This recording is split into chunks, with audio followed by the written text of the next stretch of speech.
Hello, this presentation is about grazing sheep in vineyards. Australian vineyards are, for the most part, highly mechanised.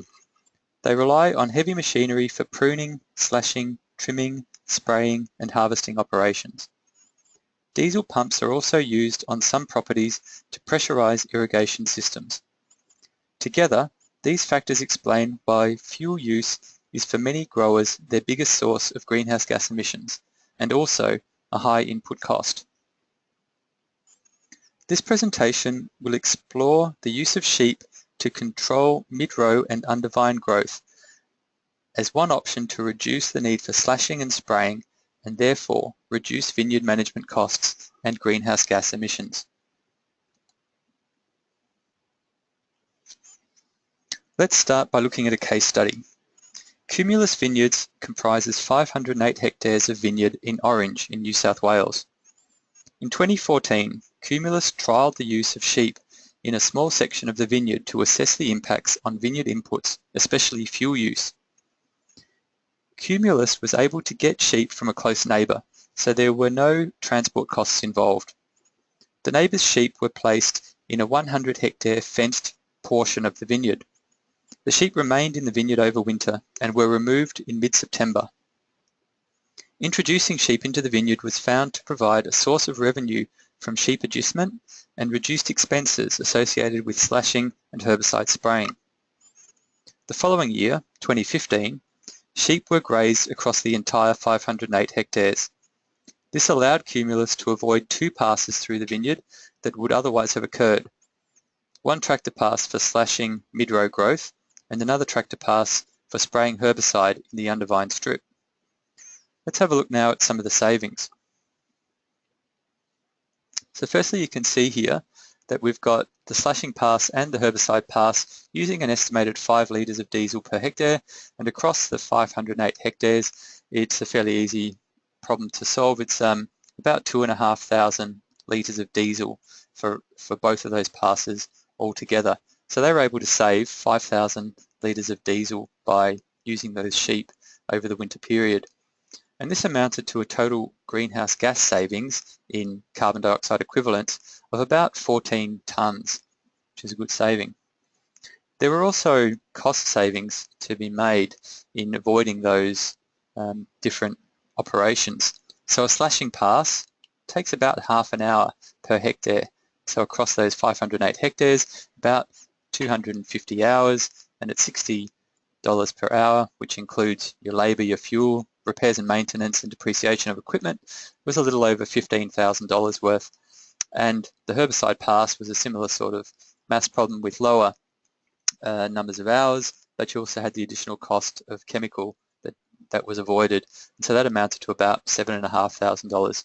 So altogether, the cost savings from avoiding those two operations were about $23,000. Now, of course, there were some costs which haven't been factored in of having the sheep there, but this is just an indication of the sort of savings that you make by avoiding some of those operations. We'll come back to the Cumulus case study in a little while, but let's turn now to some of the reasons why vineyards are using sheep for grazing. A recent national survey of Entwine members found that over a third reported using sheep in some of their vineyards over the 15-16 season. And this amounted to about 40% of the total vineyard area of those vineyards that were surveyed. So 40% of the vineyard area were using sheep to some extent in the vineyard, which is great.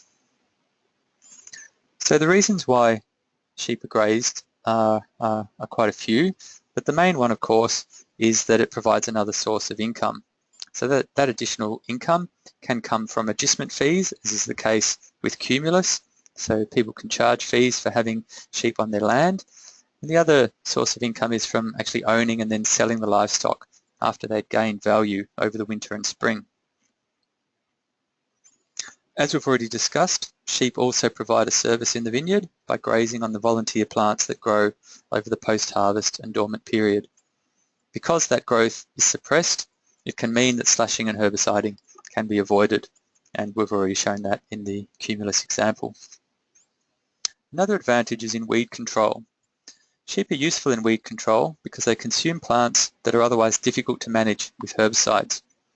Herbicide resistance has been reported in vineyard situations, so reducing the need for chemical control reduces the risk of resistance developing.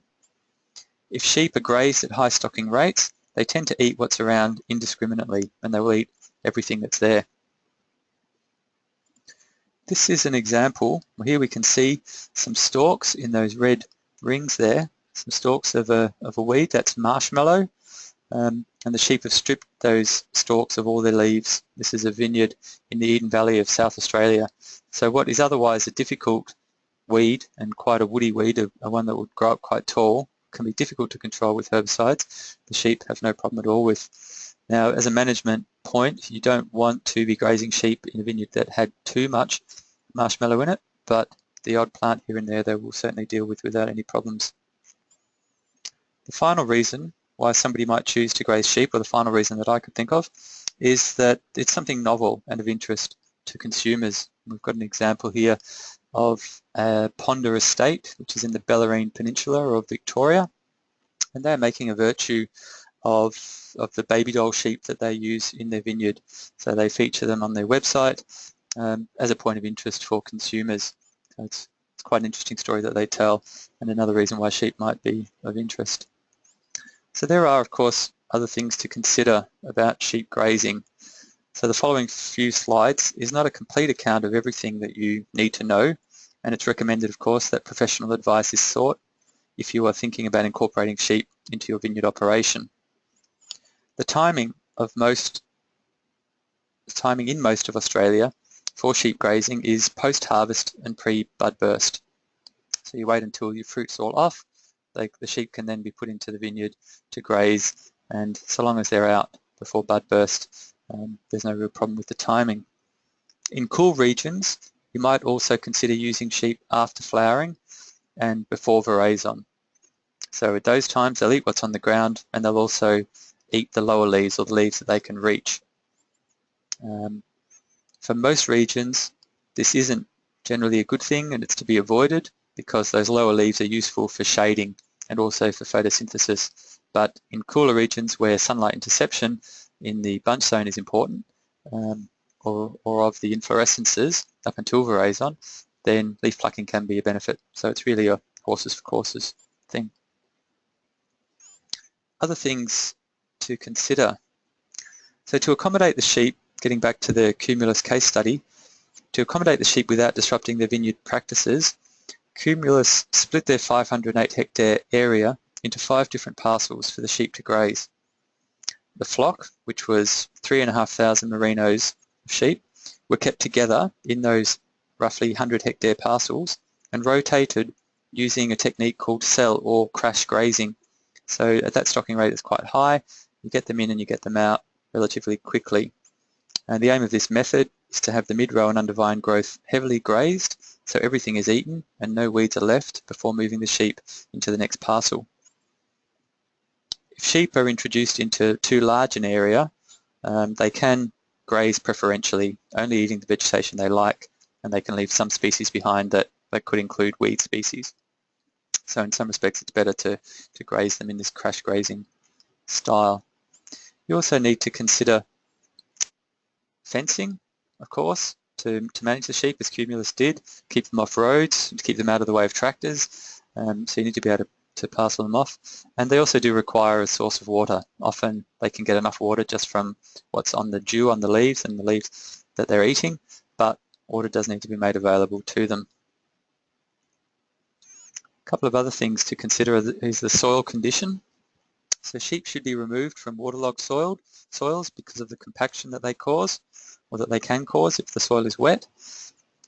There's also a problem with them wearing paths through vineyards if they're kept in the same area for a long period of time. They will have a preferred track that they like to walk, so if you don't sell or crash graze them, as Cumulus were doing, they can get used to a certain path and wear some compaction into the soil.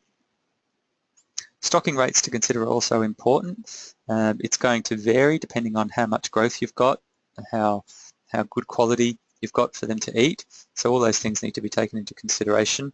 And the Meat and Livestock Australia website has a stocking calculator that you can use. So you need to know the types of sheep that you're using, how much growth you've got, how long you're going to leave them in there for, you want to leave them in there for, and how big the area is, and they'll tell you what they recommend you stock them at. There are also reports of some problems with sheep interfering with irrigation infrastructure. So you can see the irrigation dripper line here. If they, for whatever reason, walk through that, they can get tangled up and they can drag it out. And so some of those things can be annoying, and the type of sheep that you run can make a difference in that respect. Post-pruning as well, if you run them after you've pruned and all the canes are on the ground, they do tend to get caught, or they can get caught in the coats of the sheep, which they then drag around the vineyard, which can be an annoying thing. So that brings my presentation about sheep to an end. If you have any questions, then we encourage you to contact the AWRI help desk on the email there, helpdesk@awri.com.au.